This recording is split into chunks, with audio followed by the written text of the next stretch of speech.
Security guard की कीमत एक फ्लैट फी नहीं है।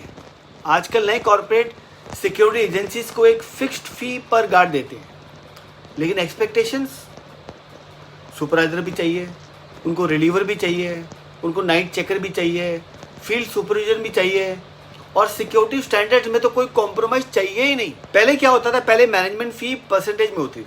फॉर एग्जांपल अगर आपका 10 लाख का बिल है तो 8% 10% मैनेजमेंट फ़ी होती थी, तो उसमें उनका गुजारा हो जाता था।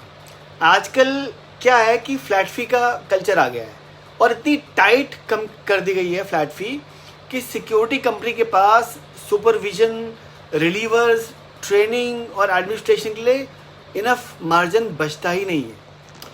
फिर भी अगर कोई गार्ड एब्सेंट हो गया, कोई रिलीवर नहीं आया, नाइट चेकिंग मिस हो गई, तो पेनल्टी सिक्योरिटी कंपनी पर ही लगती है। लेकिन एक बहुत बड़ा सवाल है, अगर कॉन्ट्रैक्ट में सुपरवाइजर और रिलीवर की कॉस्ट दी ही नहीं गई है तो सिक्योरिटी कंपनी इन्हें कहाँ से प्रोवाइड करेगी? क्या हवा में सुपरवाइजर आएगा सुपरमैन बनके? और सबसे ज़्यादा नुकसान किसका होता है? पता है किसका होता है? सिक्योरिटी गार्ड का। जब एजेंसी की इकोनॉमिक्स दबाई जाती है तो कुछ एजेंसीज मजबूरी में गार्ड्स पर सैलरी डिडक्शंस, उनकी सैलरी काट लेती है, उन पर पेनल्टी लगाती है। और रात में कोई बंदा सोता हुआ पाया गया, उसकी झपकी लग गई, सुपरवाइजर जाता है, फ़ोटो खींच लेता है, उसके बाद उन पर पेनल्टी लगाता है 1000 की, 500 की, 200 की, या उनसे इलीगल कमीशंस मांगते हैं या अननेसेसरी प्रेशर डालते हैं, जिसकी वजह से वो बेचारा खुद ही छोड़ जाता है या फिर उनकी बात मानता रहता है।